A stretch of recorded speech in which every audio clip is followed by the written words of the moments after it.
Assalamu alaikum. Welcome to another episode of Cube Edutour live chat. This is number 30 and Jugalbandi series number 10. The book that I want to introduce to everyone today is The Universal Myths. This is our reading for this week. For anybody who's interested in what I recommend, we've been talking about stories. It makes sense that we look at what universal myths and mythology means. It's a great book, Heroes, Gods, Tricksters and Others by Alexander Elliot. It's a great book to read, quick and easy, not complicated, highly recommended. Jean is here, who is our Monday night guest. I'm just gonna log her in. I sip on my organic, homemade iced tea in my old and favorite Hala handmade pottery water cup. Really lovely. Jean! So, cheers! Cheers. Yellow and red. Yours is plastic. Plastic? That, Who's plastic? your cup? Steel. Steel. Ah, steel. Oh, steel. Phew. Except I was shocked. except the top. That's I know. It's a thermos, and like all of us, I am a fly caught in fly paper. In other words, I can make all sorts of noises about what shouldn't be or what could be, but my feet are stuck in the world that I'm trying to get out of. So a fly is stuck in fly paper. I can't, plastic is everywhere, but what's inside, I shouldn't keep talking. The green tea, the green tea is. This is my green tea. Yeah, but it's unfortunately the water here in the Delaware bioregion is highly tainted by fertilizers. So that's what I mean by being a fly in fly paper. It's gonna be magical. We have to begin seeing voices to get out of the morass that we're in. Yes, but I have some funny stories for you first.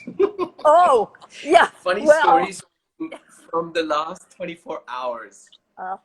It does connect to our topic, but so yesterday there's a gentleman who I don't know very much about, who sent me a message, looked at some of the work we've been doing, and his comment was very complimentary, that really like your page and what's on there, but the very end of it had me fascinated. He said your profile is so real, and I thought, real as opposed to what? I know. So what does that mean? He said it's so real, and I replied back saying that's because I'm real. I mean, so I just thought, what does that mean in terms of Instagram? That are we expecting it to be filled with projections and filtered realities and altered states? So I just thought that's so interesting that somebody would say, and as a compliment. So for a second I thought, wow, does that mean that one expects something unreal, something not honest? What does that mean? That he was almost surprised to say, wow, your profile is so real. And I thought, gosh, I wonder what that means. Like, what should it be instead? Like pictures of Bentleys, which I don't own, and flowers that I've never seen in my life, and friends that I've only met once, and I've got pictures with them that look like I've known them all my life. I mean, clothes that I've borrowed and returned. And what should it be? Photoshop all this out, make it smooth and clean, no crevices, no creases. By the way, talking of no crevices and no creases, and I think many of the others who are on here, I've been playing with mud. I've been playing with mud today, with the earth, and I've had to, as they say, put my money where my mouth is. So I keep talking with you and here in this like fancy language and crazy ideas about the earth and feel the dirt and let's make castles and let's build with our hands and get our nails dirty. Today I did. Gene, it's amazing. It's been so long since I've actually got dirt in my nails. Oh. And I loved it because that meant I had reason to bite them. Normally I bite them with no reason. Today I had reason to bite them. And I could taste this gorgeous mud. It was so yummy. You are impossible. Impossible. I once did a series of NPR public radio in the United States when vacant lots were being turned into gardens all over the city.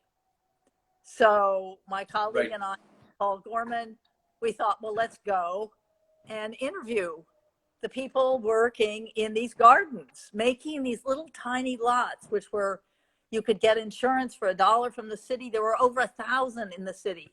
There was a recession, so people couldn't build. So we would go around to these gardens, families digging, putting in plants, and interviewing the children. And they said, we love it. We can get our hands dirty. We can play in the mud, and it's okay. And yes. So, I mean, there is, I don't know how it happened. Oh, I do. Now children are kept from the mud because it's become dirt. And then it's become something to be avoided because it has germs. And not germs in the sense of seeds that germinate, but things that make you out of ease, dis-ease. So they're kept away from playing in the dirt, playing in the soil, playing in the mud, because they might get sick. And of course, you know what happens?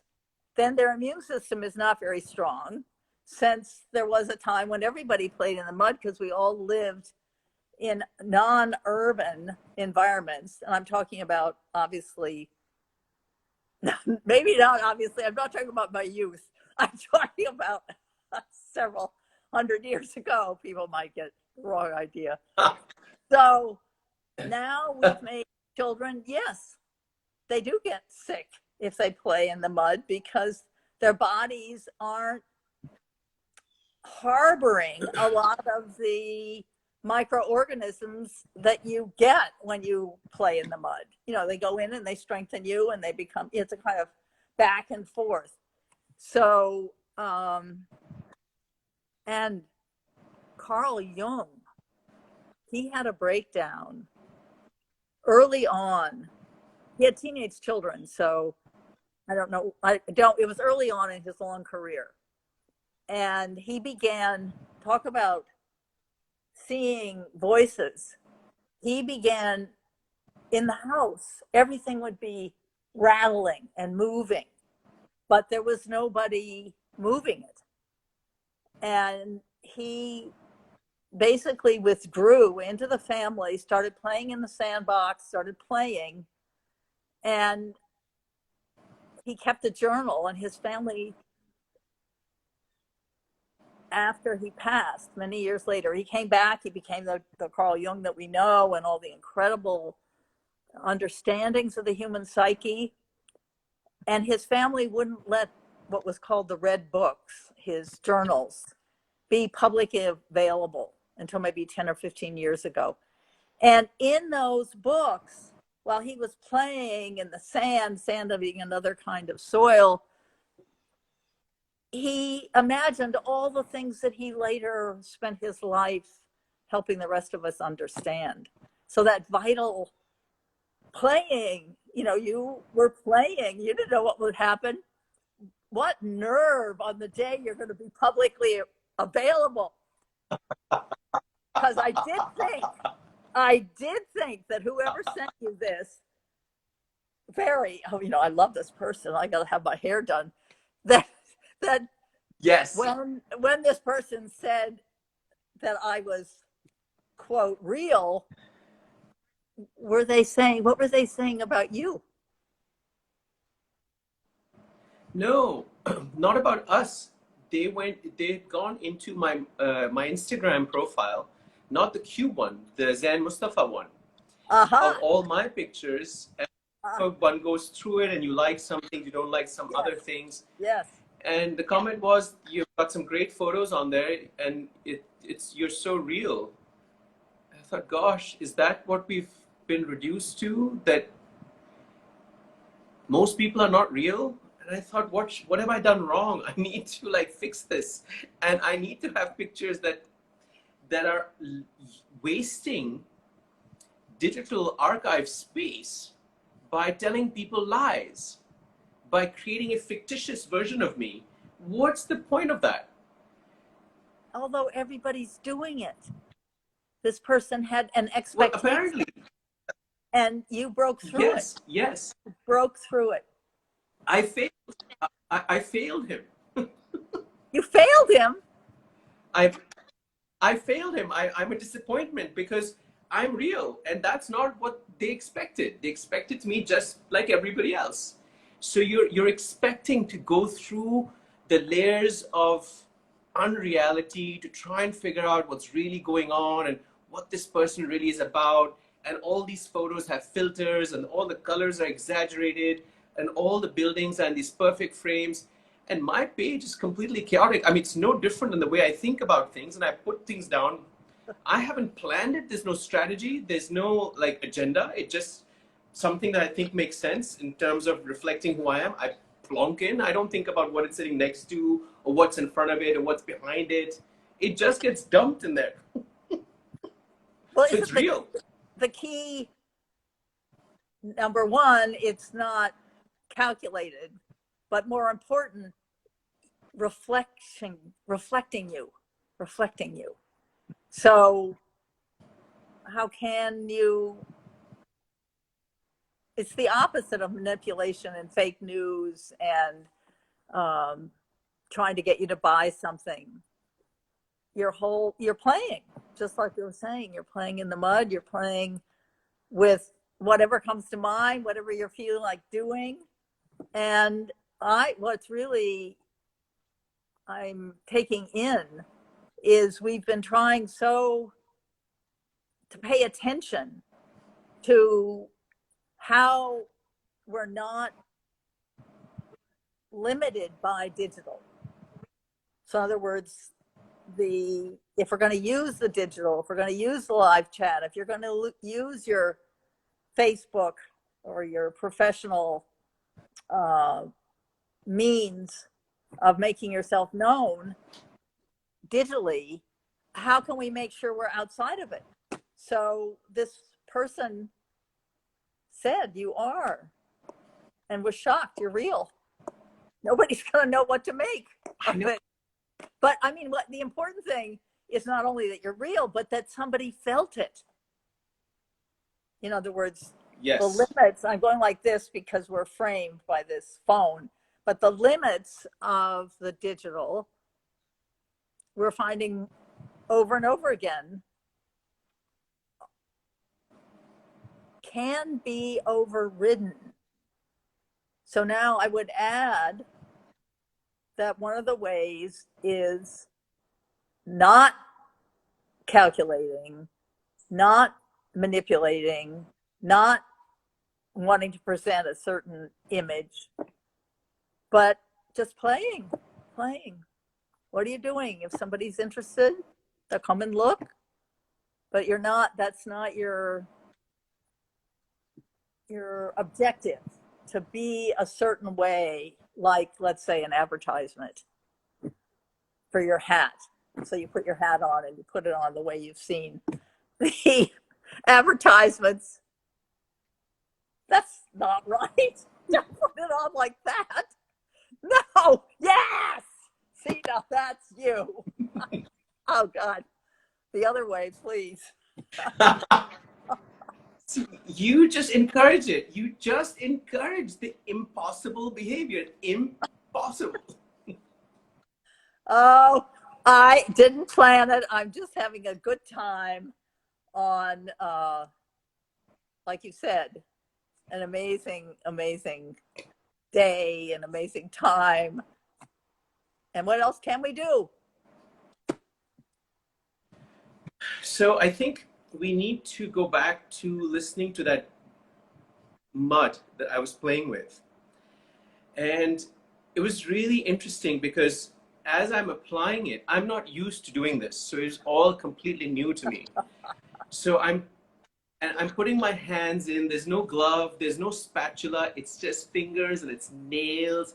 And it's this wet, gooey, granular, scented. It seems like, I'm not sure what's in it, but it smelled like mint. It had mint and sort of herbal scents. It was beautiful. So as I opened the lid, there was this sort of aroma that wafted out, and I didn't need to be transported. And I thought about what Isaac said. He said the first thing when we were talking about the Kabul walk, he said the smell. I want to know what it smells like. So we're talking about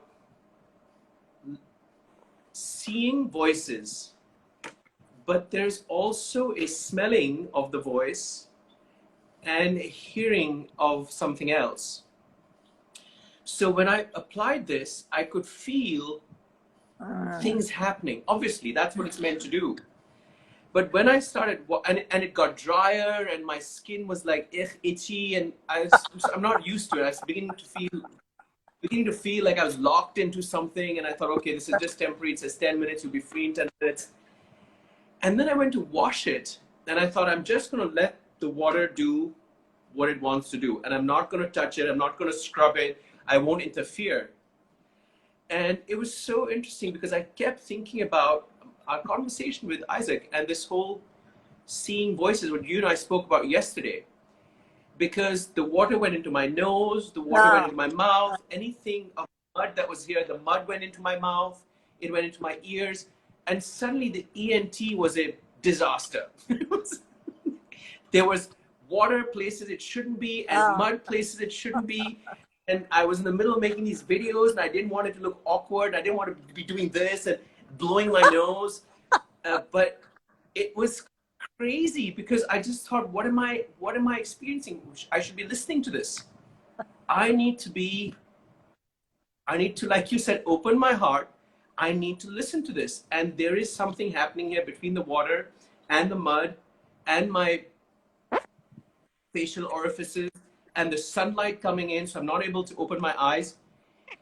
It was a lot more than just washing some mud off my face, because I had today's conversation playing at the back of my mind, and I was thinking about a list of things to make for Isaac. You know, what kinds of things could I put together in a care package for his Kabul trip so that he could, I want him to see these voices. I want him to hear it and smell it. And the voices, correct me if I'm wrong, what we've been talking about, the voices are of things that one would normally not imagine having a voice, right? So whether it's the building or it's the earth or the dirt communicating with me, the mud, voices of not just people, but voices of other conditions, other situations, trees, animals, water, sky, you know, the fireflies and the fairies in the woods, the deer in your forest. All of that, those are all silent voices that we need to collect right? Yes, yes. No. Yes. How can we send each other signals so nobody knows that what we're doing? Yes. Okay. Good. I got it. Well, as synchronicity would have it. Signals. Smoke signals. Jeez. Yes. Smoke signals. We need Okay. pipes. Yes. Pipes and smoke signals. That smoke signal is Gaia smoking a pipe. Yeah. So last night I watched one of my most favorite films, and this is connected. I know people often wonder how what they just heard someone saying at all relates to what I'm saying. I go in a circle, not. So last night I watched a absolutely favorite film, Daughters of the Dust. I looked it up. Filmed in 1991 and by an Afro-American woman about the Gullah people. And the Gullah people are the descendants of Africans taken into slavery. And this is off on the Barrier Islands off of Georgia and South Carolina, where I've been. And the film answers in the Gullah tradition the question you just asked about what to send Isaac so that he could join on a walk where perhaps you wouldn't be physically on the ground together. And what you would send, I saw what you sent. What you would send would be these voices in objects that we don't immediately, like the comb. I think it was, you put it on top of a stone. So this is one of the main threads in this film. Daughters of the Dust. They didn't say daughters of the mud or daughters of the soil, but it's daughters of the earth is what we're talking about. Because the Gullah people, first in Africa and then here in the United States, were matrilineal. So you knew who your mother was. And the grandmother or the great grandmother was the memory carrier. And most of the family in 1902, when the film was set, were leaving the Barrier Islands to go north. And a few people were staying behind, and the grandmother was staying behind. There were arguments among the various members of the Pesson family. Leave behind everything that is so backward in this tradition. So backward. And then others, like the grandmother, making these little bundles. A bundle that had things from as far back as she had that were possessed by their family. So that was the heritage in the bundle, in the physical bundle. So all through the film, you saw her sitting, making these bundles. And she had a big bucket in which she kept various, what one descendant said, this is just superstition.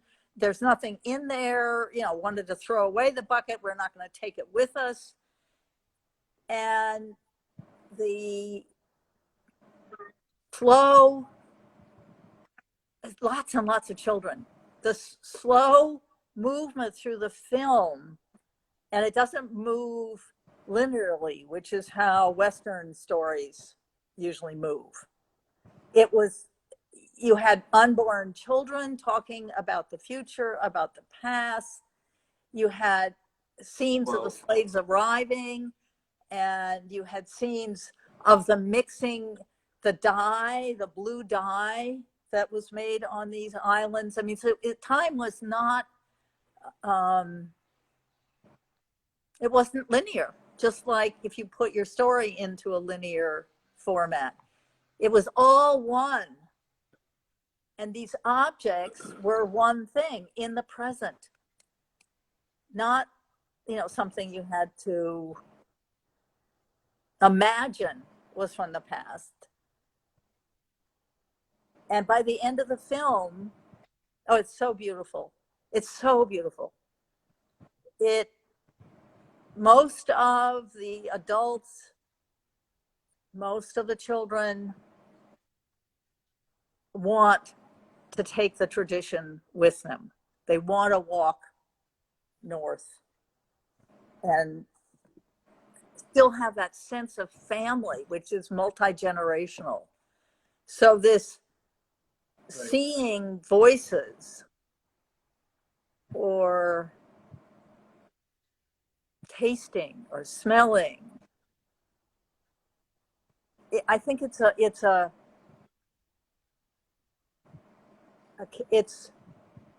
not individual senses. Just like you described, everything got scrambled with the water.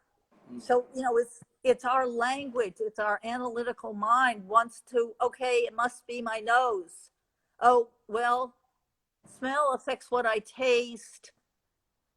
If I hear something, I want to see it. If it's danger, I can't depend on my, ears. So this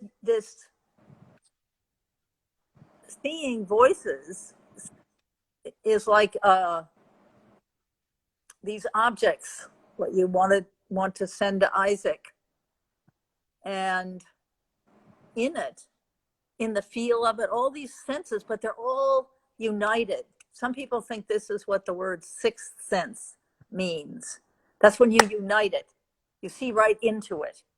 You see how you are the son of your father, of your grandfather, and then your mother and your grandmothers. Obviously, both sides of the family have branches.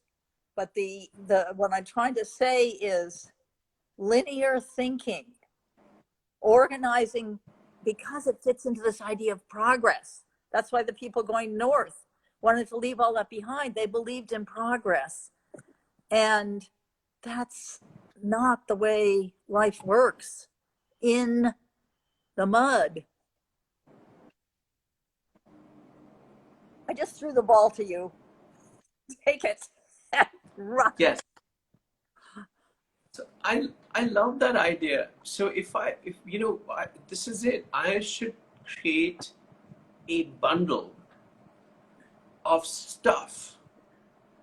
So local riverside, a clump of local river mud with its own scent. Like even this, it has its own smell, and it's very typical to the river here. This is not. You won't get the same smell from this. Anything made by hand. If we went to the mountains, those smell different. This one smells different. It smells like rain on the ground. So if I can create a bundle that can do exactly this for Isaac, he would smell it and say, oh, it smells like rain on the earth. And this is what Kabul would smell like after rain, for instance. I could send him some herbs, some spices, some fabrics, some handloom, things to comb his hair with or put in his hair, henna-based shampoos, something very natural and organic. There's so I think that's fantastic. So each of those objects, each of those items has a voice. And when Isaac opens that bundle, from the chaos of all of the aromas together, he can take out each piece separately and have him see that object's life in Kabul. That would be amazing if we can create an environment where bundles are handed to our participants, our contributors, our students, and say, imagine what this place would be like. Because at the end of the day, we want to bring them back to place and belonging and ownership and the earth, wherever they are. They should all take ownership of their own place, where their feet are, and not constantly imagine that there is that greener grass on the other side even exists. I think that idea should be dismantled. that the grass is greener on the other side, because it's nonsense. They don't know that there's actually no grass on the other side. It's a hologram. Ha! Perfect. The only grass is here. It's on our side, on their side. A hologram, for me, we are both participants.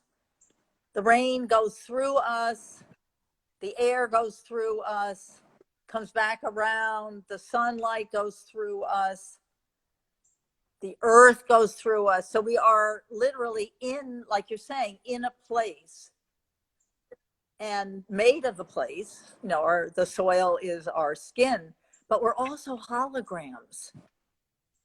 And that, I find that sense, like right now, we're talking about it online.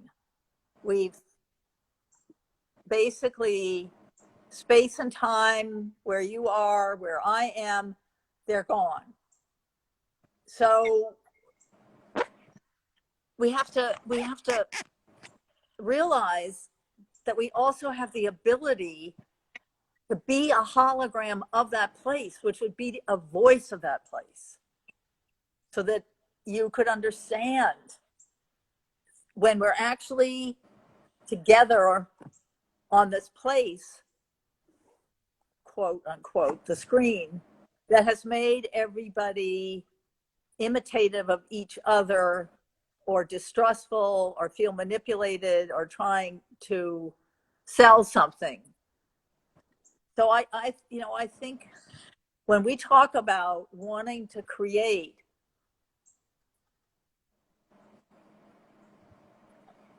I don't think it's a walk, it's an arc, it's a capsule, it's the future, where the connection between all of us is always apparent. It's the same air, but it's different in each place, but still the air is going around the earth, and we're affected by what happens. The scientific shortcut: a butterfly flutters its wings in Karachi, and I feel it here in the Delaware Valley. So, this seems to most people impossible paradox or contradiction. And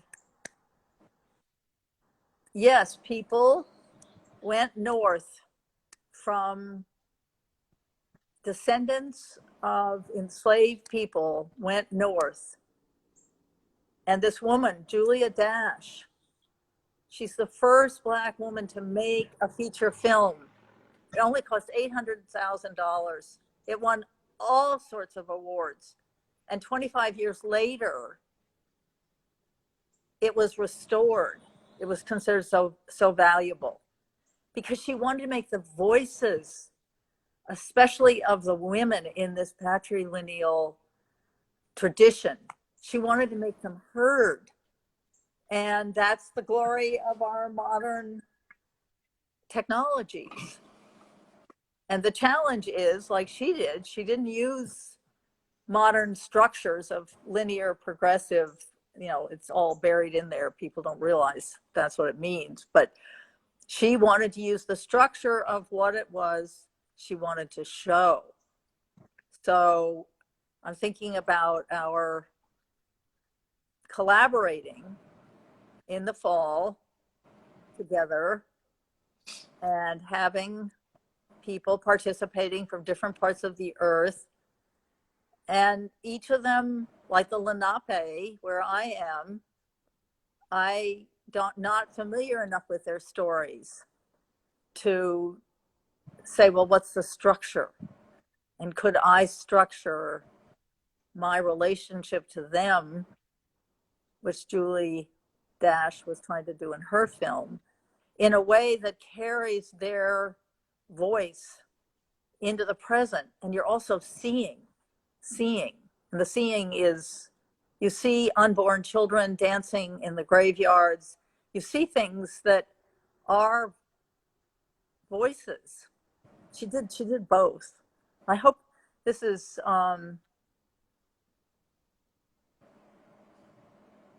I I hope I'm communicating this, because I don't want to reduce it to my description. No.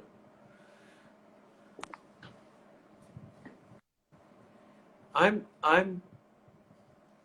just listening to all of this. I'm thinking that we need to see these voices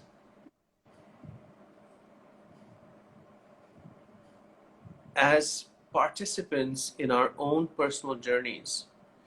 So it doesn't need to be structured. So let's say we have 20 people who want to participate and play in this game with us, and they're in 20 different locations. I have a question for you about where we are now, but I'll come back to that in a second. So, and the only rules of the game are that you must send each other 20 objects. And when that bundle opens, you can pick up the first thing that comes out of it. So we have no control of what they will send. Yes, of course not. No. That's fine. That's fine. I mean, what can they send? It has to be within career conditions. I mean, they're not going to send a house or send an elephant. They're going to obviously send objects that can be held in a hand. They're not going to send, a giant like universal gym set. So they will send things that can be put into the pockets or eaten or stuffed in their ears or up their noses, something that's easy to manipulate and, look around. So we don't know what so 20 people send 20 objects. We have 400 unknown things that are shared. And then those 20 people pick up whatever they hear. So if I open up a box of 20 things, I will be drawn to some over others. You will reach out for a particular object because that's your journey. It might be textile, it might be a mini dream catcher, it might be something that's hand woven. I might reach out for, maybe somebody sent me an old wooden calligraphy pen from Egypt that the scrolls used. So that would be if I have to pick over hand woven textile versus a calligraphy pen, I would probably pick the Japanese or the Egyptian calligraphy pen made of papyrus first. So somebody else might pick up some pottery. So each one's own holographic journey will have them be attracted to a particular object. And that's where the story will begin for each one of them. So whatever I send to Isaac, 20 objects, I might in my mind think that this cup is much cooler than my tooth cleaning neem tree twig. But Isaac might find I may send him a kurta that I wear. And I think, it's just a kurta. You can get a kurta in Morocco. You can get a kurta in Queens in New York. It's not a big deal. He might actually find the kurta more interesting than any of the other things because of where his life is at that point, at that place. So it's beautiful because it will completely disregard my projections, my preconceived notions, my assumptions suddenly become irrelevant. And each person hears that object's own story because of the way they see it. And that's where the course of the project would then start developing itself and designing itself and creating itself, where we're just supporting a process. So for instance, where are we now? Where are you? You dare to ask me? No, I'm also going to ask you, where am I? So you can start with either. Either tell me where I am or tell me where you are. Either. I have no idea where I am. I know. Suddenly I'm just like, a few chats ago. So we left off on this. What's that? I left this a few chats ago At the Yes. end, I said, I'll come back to this. And so here's this object in front of me that's flat and not user-friendly, but it has a clear picture and, it holds all my photos. But where are we? What is this place?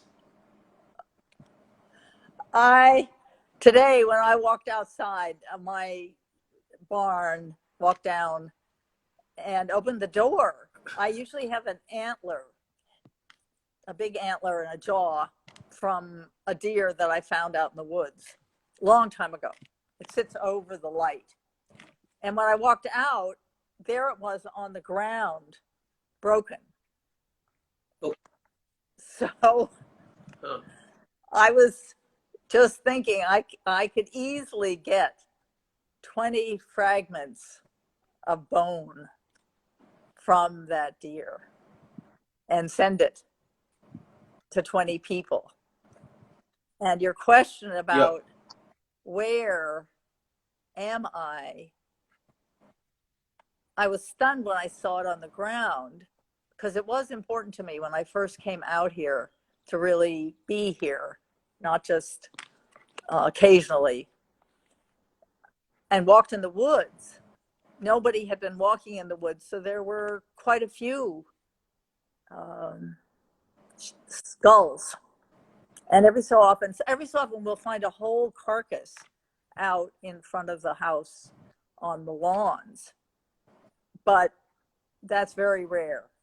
And I couldn't get anyone to tell me how that could have happened. Picked away, the birds that started to pick it away. But getting back to finding the bone on the ground, shattered, I wouldn't even want to try and paste it back together. That wouldn't be the real bone. Although, actually, in Daughters of the Dust, if a cup like yours were just showing shattered, they just paste it back together. It's a treasure because it did belong to somebody. But saying, where am I, and the deer and the deer's bones broken, and then sending those bones out, a piece of me would go with those bones. And yes, that's, I think, the other, what is it that would draw somebody to pick up out of a package a particular object? And I go back to for me, word without end. It's the resonance. And you don't even know why it's resonating. You just reach out. Your hand knows. I'm convinced. My hand is always doing things that I don't know anything about. But that resonance and place, and how many places are in us.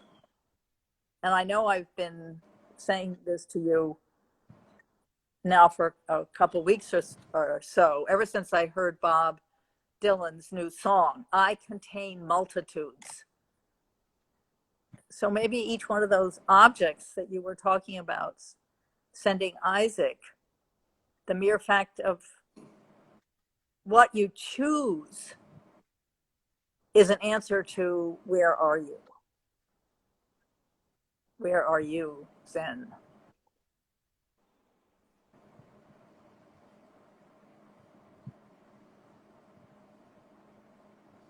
but that doesn't tell us where we are now. Don't get out of it that way. That is not can you answer the question, where are you now, based on that resonance? It's not two things. It's right here, right now. We will always be physically here whenever we go back to your heritage sites. That's that hologram dimension. Right. Of course. Why didn't I make that connection? Yes, of course. You just wanted to bug I me. think You just wanted to bug me. That's all. No, I'm looking at this object and it's so not heritage. Like there's nothing interesting about this tripod and my laptop and my internet, Wi-Fi and this phone. Like in my view right now, I have nothing interesting.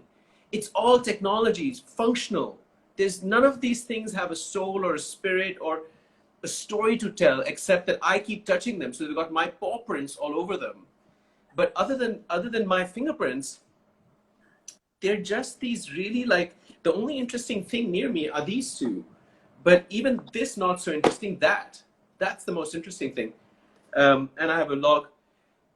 So I look at this screen and I think at this point in time, where are we? Are we somewhere half in the air in digital space, somewhere halfway between where you're at and where I'm at? Like where are we geographically? I'm still here in Karachi, you're still there. But but when we come together like this, where are we? So is this going to be like a classroom? Is this our commune? Are we going to create a space like this where everybody gathers and it has its own virtual interior decor, it has its own form? What would it look like an Earthship? Well, I would say we were talking the other day about the word paradise, and one could ask the same question. Yes. And I would say Yesterday. right now we are a paradox. Same paradox, paradise. We are beyond what we have a word for. And it's the Mm, wanting to pin it, like this thing, pin, what is it called? Pin interest? One of those yeah. And you just kind of take things out of context and you pin it. Well, context is really important to us. And yes. the heritage, the objects, the heritage buildings, the trees and the buck and the bullfrog, whose voice I hear and I will never see him. These are all part of where we are, just like I'm beginning to know that room and where you are, and the books and the wooden wall and the dog and the cats. So we don't have a word yet. It's a paradox. It's amazing. I'm talking to you nearly halfway through the earth. Wow. I mean, Carl Jung did talk about synchronicity, and I've had plenty of synchronistic experiences without the digital. This is a kind of synchronicity that it's happening at the same time. And like through the looking glass, down the rabbit hole, we're in the same place. But I don't think yet I have a word that really, we're going someplace that we want to take, not necessarily take other people. Just Isaac, it took him 2 seconds. Nur was having such a good time, I thought I'd never hear from you again. I was like, all right, but I want to hear from Zen too. But there was some people just get it, and who knows why. They have the thirst. But Yes. every word that we've used so far is a metaphor. And it's not even a meta, means a bigger form. It's a smaller form of what we want to make. Today, when everyone needs, we want to recognize our own humanity and humus and part of the soil and part of the same earth. And that's the paradox, because we're different. And that's the joy. How boring if you were the same as me, then I'd never know what to expect. It would be like, not that. I know that too well, and he's seen it. So imagine if I send 20 random objects to Brant, not to Isaac. Isaac already has preconceived notions. But if I send it to Brant, complete carte blanche, has no idea. I mean, brain and an honest and pure response. How funny would it be if I send him 20 objects and he says, I can find all these things in my backyard? It would be incredible and difficult for us to then figure out what next. Because if he sees those 20 objects and they're all unique and different, then it makes sense, right? That's logical. It's come from Pakistan, yada, yada, yada, the other side of the world, blah, blah, blah. But if he looks at it and says, Oma, I have all of these, I have the same thing in my backyard, come let me show you. Then what? Then what? Then I would take what is in our backyard and what you sent, and I'd say, look, pay attention. There is no rock in the backyard here that looks like a rock that you would pick up, or a dried plant. In other words, this classifying, oh, you sent me a rock, I already have a rock. You sent me a dried flower, I already have a dried flower. In other words, this classifying blinds us to the extraordinary difference in every, what I call bioregion, biologically alive place. And then if he smelled, but the first thing is this rare, pay attention and hear. And that first step is harder and harder to even a child of 9. He moves fast, and if he thinks he's already seen it and heard it, I'd have to really wait for a moment when he has opened himself enough. Nothing that I could do. You don't know what makes a person receptive, and then ask him, what is this rock that Zen sent, or this tuft of hair from JJ? He would love that. And then we'd go and chase the lab and try and pull off some hair and smell it and decide whether it, with the same texture and the same smell. Well, there is black hair on JJ, and the lab has black hair. Yes. So look at the difference in the black. JJ's, he has some blacks, black, brown, and white, mostly brown. But it's interesting because the cats, there's 7 cats, 6 cats, and each one's fur is a different texture. So when I find fur lying in the house, I know who's been fighting because I can tell whose fur it is that's been yanked out.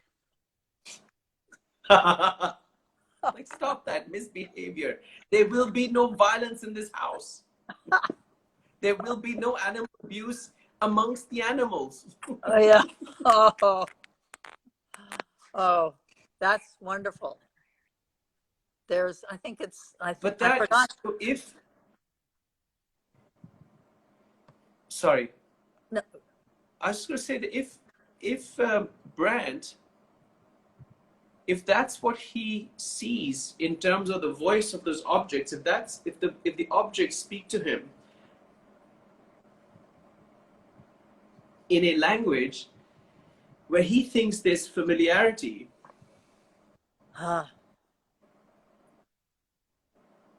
how about we don't change that? Let him live with that familiarity, and I'll send him 20 more objects and 20 more objects. I don't want to interfere in anybody's response to that object. If they think it's familiar or they think it's scary and I don't want to touch it, or I'll get dirty, I'll get diseases, or whatever. They want to make a piece of jewelry out of it, or put it as a decorative item on their table, or just throw it all away. I think we should allow them that. And if Brant, as a 9-year-old, I think, Jean, this is an experiment we have to do. I'm going to send him some things.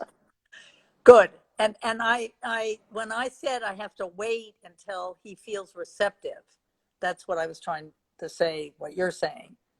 You can't force anyone to look at something. Right.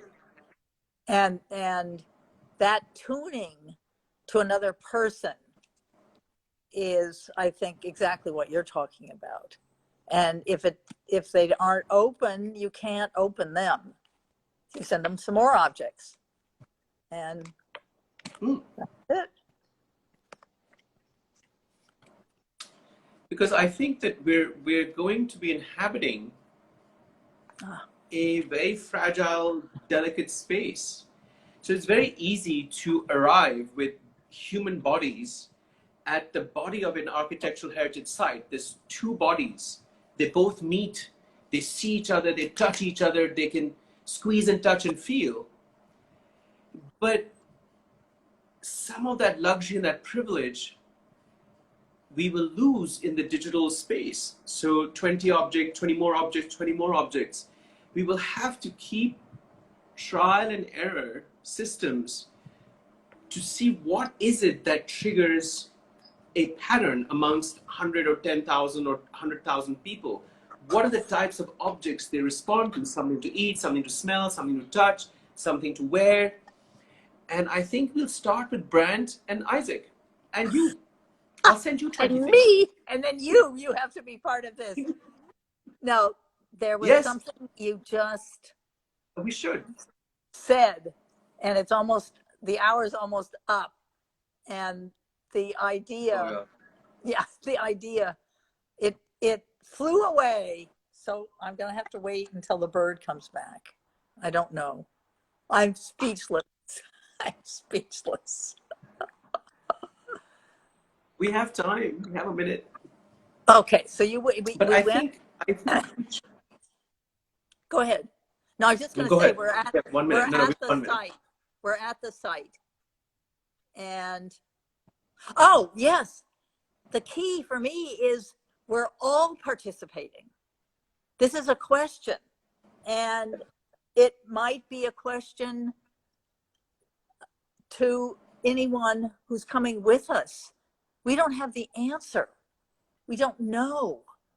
So we're searching as much as they are for how to be in this totally unprecedented moment created by the breakdown of the human Homo sapien being superior to everything else. But we don't even have to say that. Just, we're all searching. What is it? What is it?